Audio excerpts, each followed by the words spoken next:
everyday thing. It's an everyday thing. It's an everyday thing when you let your nuts hang.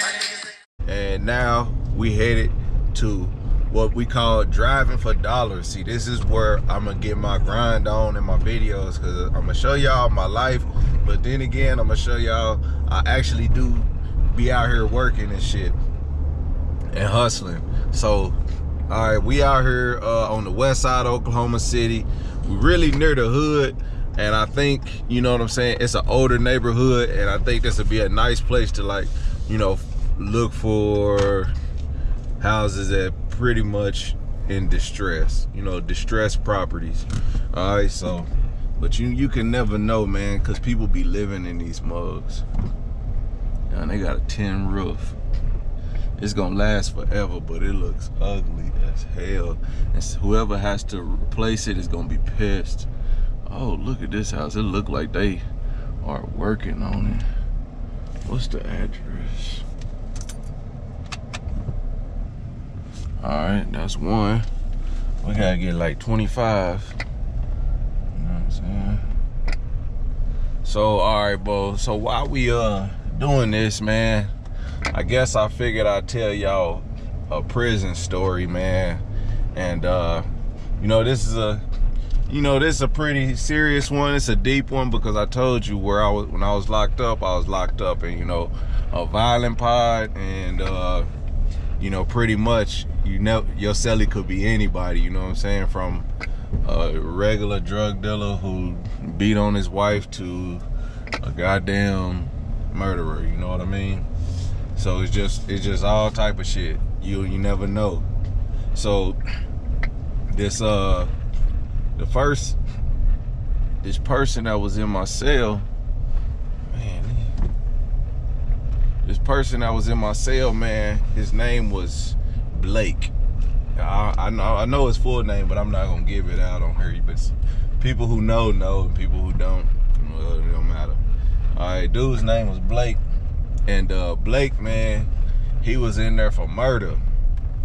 And it was like, basically, he was fighting him on trial. And one day, we was just sitting there talking, man, chopping it up, and he felt the need to tell me the story on how he committed the murder, right?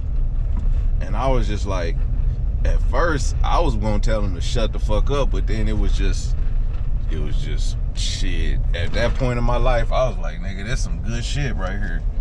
So then he just started talking. This is what he said. All right, so he was in jail for murder and kidnap, and he had a co-defendant that was also in the prison, I mean in the county jail, but he was in a different pod than we were, because of obvious reasons. Well, what he did, he told me that it all started a week before the murder. A week before the murder, one of their friends brought somebody over to, like, sell some drugs, right? All they were gonna do was go and sell drugs, or get some drugs to sell, or something of that nature. And while they're doing this, the dude tells them, oh, I got some money, this and that. And so they're all getting high.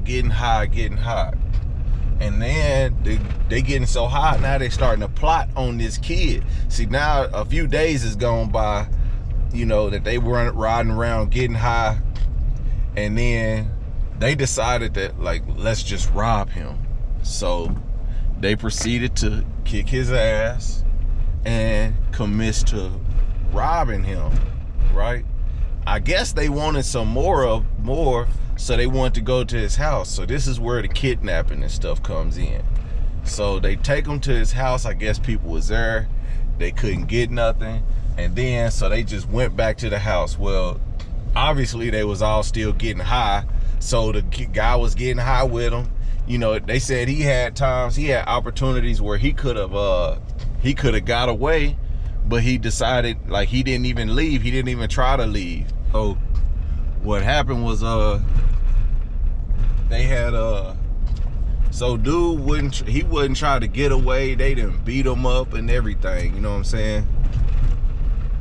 And then they was just like, well, what are we gonna do? And he said, well, we don't wanna, I guess at this point, at some point, they like tied him up and all type of shit. So they had this dude in the car. They tied him up, had him in the trunk at one point, and you know, was just beating on him, wanting him to give him the money, but he didn't have the money. And then like, so at some point the family started looking for him, and then the persons, they started calling the phone. They was answering the phone, then they wasn't answering the phone. So the dudes was getting fucked. The longer they got high, the longer they kept this dude, the longer they was fucking themselves. And then they was just like, fuck it, we got to get rid of him because we going to prison if we give him back. And it was like, he knows us, he's gonna tell him everything. And so he was just like, we got to kill him. And then so his co-defendant was like, he didn't want to do it, but he didn't want to pull the trigger, but he wanted to kill him, or he was down with the murder. And sure enough, man, the dude begged for his life, and you know, they took him out there like somewhere, I think out by Lake Thunderbird somewhere, and shit, took his life. So you know, they made him get down on his knees, and you know, shot him right in the head, right in front of him. And then, you know, they left him there and drove off. And I guess, you know, after some time, you know, people started to know who a dude was around, because he'd been with them all week long. Man, I know these people ain't got no distress houses, but there might be. I don't know how I even got up in here. But I like this neighborhood, but it's old as fuck. I need to get up out of here.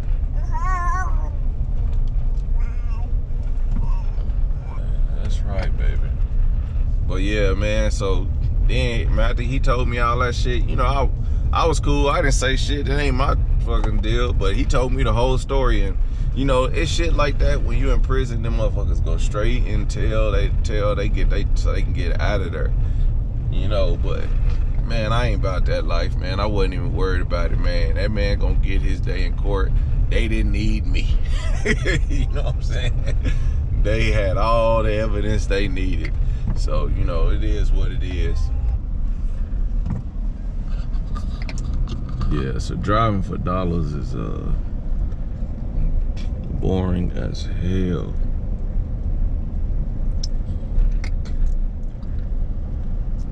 You just gotta get out there and go get it, man. That's just the thing. I know if I get like 25, I could snag at least one of these good deals. One of these would be a good deal. I just snag one. Let's see what's down this road right here.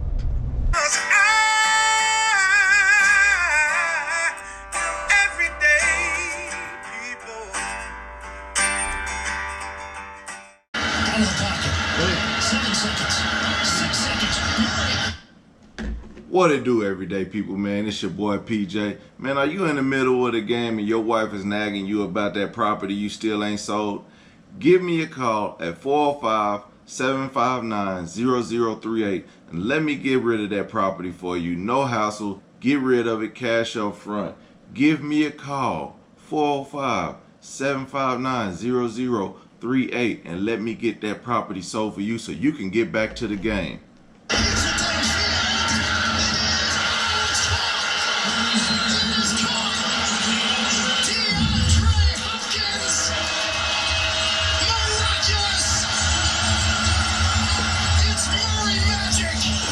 What it do, everyday people, man? It's your boy PJ, and today, man, I just want to tell y'all that I got the solution for your problem.